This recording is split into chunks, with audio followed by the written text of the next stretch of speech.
Welcome to this short video that will discuss problem 1 of making your own modules for the fourth assignment, the assignment for the fourth module for this course, which is on root finding and integration applications. So you will need NumPy and PyPlot within this notebook. So let's go ahead and run that code cell and let's talk about what problem 1 is asking you to do. Problem 1a, a root finding module. You are to make a root finding module for real valued functions with one real valued input parameter, and you should call it myroot.py. That contains at least the following methods. Either the bisection or false position bracketing methods, and you can do both if you want. I encourage you to do both. The secant line algorithm, and a wrapper function called AutoRoot that automatically chooses which of these algorithms to use based on the types of inputs it receives. Now, a hint is that all of these algorithms require a function, 2 points, and it does not matter what you call them, a and b or x0 and x1 in the code, and a specification of the maximum number of iterations. So they all have the same essential setup. You can also find these algorithms within your Lecture A notebook. What you should do is have AutoRoot check if the conditions are satisfied to use a bracketing method. If they are, then you want to have AutoRoot choose to use a bracketing method. Which one you have it choose is up to you. This would be either the bisection or false position. If you code both of them, just pick one.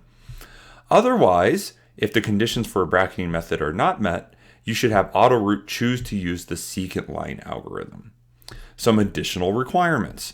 You need to include docstrings and doctests for each function within your module. You need to show that your doctests pass, and you also need to demonstrate your module below by importing it and applying each of the methods contained in it to some of the problems seen in the lecture notebook on root finding. Now, most of this part of problem 1 can be accomplished by copying and pasting and editing quite a lot of code from your Lecture A notebook. What you need to do is create the file just so that it's clear. I am going to do this here. So I'm going to right click here and say a new file and open this file. Notice it's text. Let's go ahead and rename the file myroot.py, because then it will automatically recognize this as a Python module file. I believe that's what I said it calls, myroot.py. And so now this is where you would put your functions. Let's say you had your bisection, and you'd have to put in the parameters here. So I'm not going to do it all. You could copy and paste quite a bit of this, and you're going to do some stuff there and return it. You're going to define maybe the false position as well. And you have to put in some parameters. I'm not showing you everything. I'm just giving you the idea of, a workflow.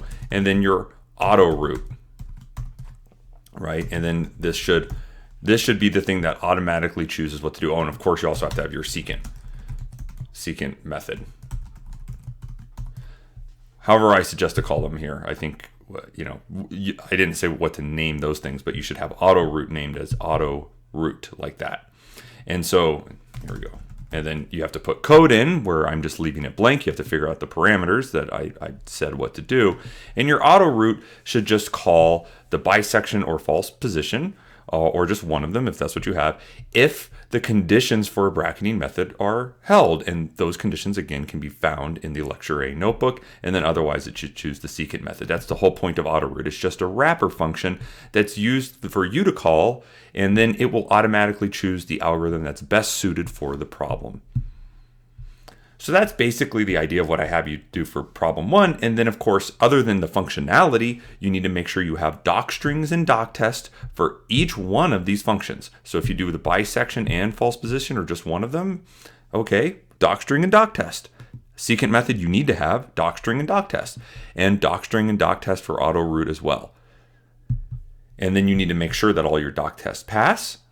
And then you need to apply your module on some of the problems that we're seeing in the lecture notebook on root finding. So if you have any questions about that, you can post on Canvas, but hopefully that helps make clear what I'm looking for on part A of this problem.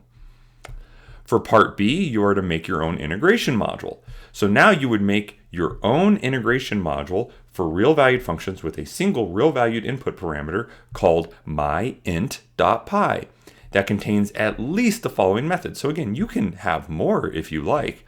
You need to have at least one of the rectangular rules, and you can do all of them if you want. The trapezoidal rule, which is a new one. We did not see that in the lecture notebook, but I provide the link here for you to see how to code it up. So that's something for you to think about how to implement properly. And then the Monte Carlo method. Now, this first functionality with the rectangle rules, with all of them, you can get from the lecture notebook. Same thing with the Monte Carlo method. All of these algorithms, other than the trapezoidal rule, are available to you in the code in your lecture notebook. I'm asking you to put them in a module. And then I want you, so with this hint here, I say all of these algorithms require a function, 2 points, which are the points forming the interval that we want to integrate the function over, and a number n that determines either the number of rectangles or trapezoids for these first 2 rules, which are geometric deterministic rules, or the number of random numbers used to estimate the interval in the Monte Carlo method. You should check that a is less than b.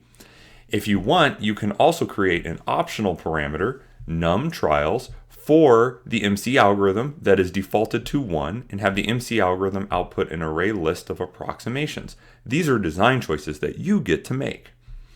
Some additional requirements include docstrings and doctests for each function within your module, much like what I'm asking you for part A.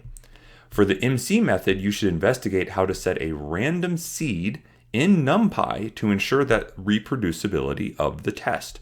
You may also want to round answers to a certain number of decimal places in the test using the np.around function. You should show that your doc tests pass, and you should again demonstrate your module below by importing it and applying it to some of the problems seen in the lecture notebook on integration. Now, if you are ambitious, you can do the following. This is not required, but I do encourage you to try it. Include some discussion of the trapezoidal rule that explains how it works, and create some interactive, meaning use widgets, visualizations that help explain how the trapezoidal rule works. Now you'll notice I did not import any of the widget stuff here, so it's up to you if you want to import it into this notebook at this point to incorporate some interactivity.